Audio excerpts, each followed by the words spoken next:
Bonjour et bienvenue sur la chaîne Baivitis. Ici le Tibétain et nous parlerons aujourd'hui d'une vidéo réalisée par Madame Mathilde Cohen, chercheure au CNRS, maître de conférences à l'Université du Connecticut aux États-Unis et ancienne élève de Sciences Po. Pourquoi parler de cette vidéo?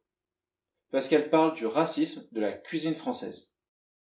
Pour ceux qui ont déjà vu d'autres vidéastes parler de la dite vidéo, rassurez-vous. Je ne vais pas reprendre ces arguments pour expliquer en quoi ils sont fallacieux. Oui, si tu veux. Pour ceux qui n'ont pas eu le bonheur d'assister à un commentaire composé des arguments de la dame, vous aurez en description 4 liens de personnes qui ont bien fait le travail. Mais attention à vos stats avant d'aller les voir. Soyez certains d'être en forme et bien équipés. Vous vous demandez donc pour quelle raison je tourne cette vidéo. Juste pour que vous vous abonniez.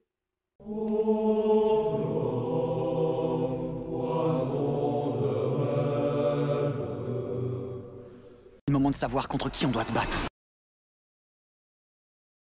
Pour commencer, comme dit le vidéaste de la chaîne Le Canard Réfractaire, chaîne que je vous conseille, car comme disait Talleyrand, méfiez-vous de la première impression, c'est souvent la bonne.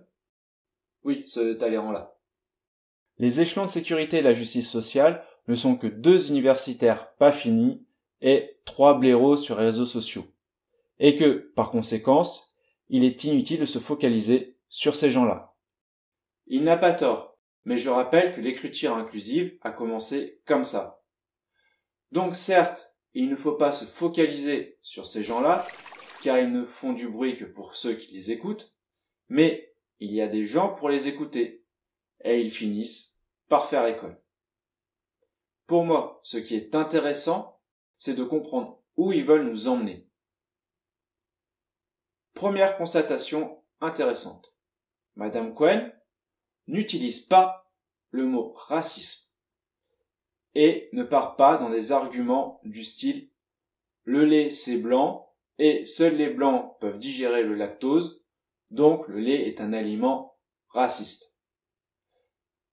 En revanche, elle parle de blanchité.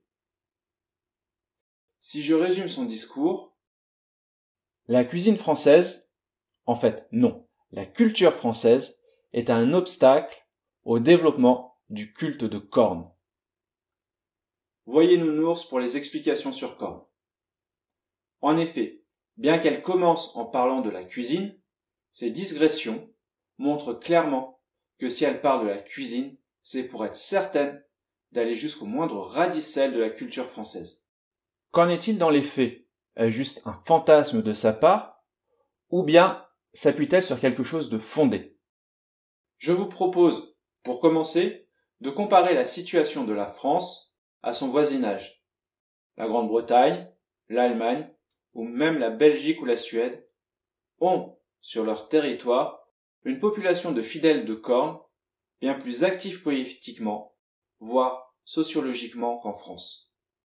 Nous n'avons pas de parti politique digne de ce nom, tenu par des prêtres de corne et pour des fidèles de corne. Mais peut-être est-ce juste de la chance, parce que les choses ont commencé plus tard. Certains pays, comme l'Espagne ou l'Italie, ont connu un fort protectionnisme de leur religion endémique. La laïcité est rentrée dans la Constitution espagnole en 1978. Il y a encore 20 ans, en Italie, il n'était pas rare de croiser des croix dans les écoles et autres bâtiments publics. Cependant, la politique anticléricale de la Troisième République a fait reculer en France la religion endémique depuis plus d'1 siècle. Et la lutte n'a jamais cessé. Rajoutez à ça les conséquences du Concile Vatican II qui viendront achever le travail. Donc, malgré ce travail de longue haleine créant une dépression de la religion endémique, la surpression des adorateurs de cornes semble ne pas rétablir l'équilibre si facilement. Maintenant, voyons nos rapports avec les peuplades cornistes. La colonisation de l'Algérie commence en 1830. Ainsi, depuis ce moment-là, nous avons officiellement une forte population corniste sur le territoire français. Puis, sous la Troisième République, le clergé aura interdiction de faire du prosélytisme auprès des populations des colonies, instaurant, de fait, un protectorat du cornisme et une scission religieuse au sein de la nation, par le maintien volontaire d'une autre religion, au principe antagoniste à la religion endémique. Cependant, le développement du cornisme en métropole n'arrivera qu'après la Première Guerre mondiale, avec la construction du grand temple de cornes à Paris, pour remercier les troupes des colonies pour leur engagement dans ce conflit. Nous voyons donc que, depuis plus d'un siècle, les mécanismes sont à l'œuvre pour remplacer la religion endémique pour le cornisme. Mais les choses ne s'arrêtent pas là. En environ une décennie, plusieurs autres mécanismes vont être mis en place.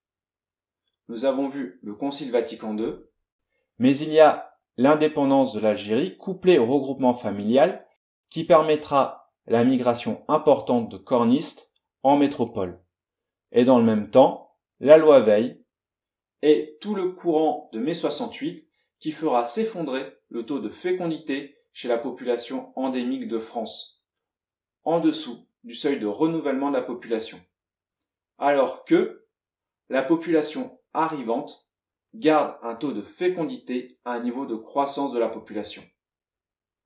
Ainsi, nous pouvons confirmer que malgré le travail de longue date pour favoriser le cornisme en France, l'enracinement de cette religion n'est pas à la hauteur de ce que nous serions en droit d'attendre. Ainsi, la seule explication logique est donnée par la Miss. Nous ne pouvons pas lutter directement contre ce genre de personnes. En revanche, elle nous annonce une bonne nouvelle, car elle nous confirme que nous avons un espoir dans cette lutte et que notre meilleure arme est notre culture. Donc, soyons nous-mêmes. Apprenons ou réapprenons notre culture dans son ensemble. Rendons-la désirable pour nous-mêmes.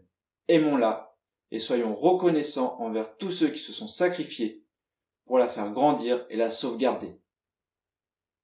Si nous l'aimons vraiment et si nous en vivons, nous la ferons rayonner et aimer des autres.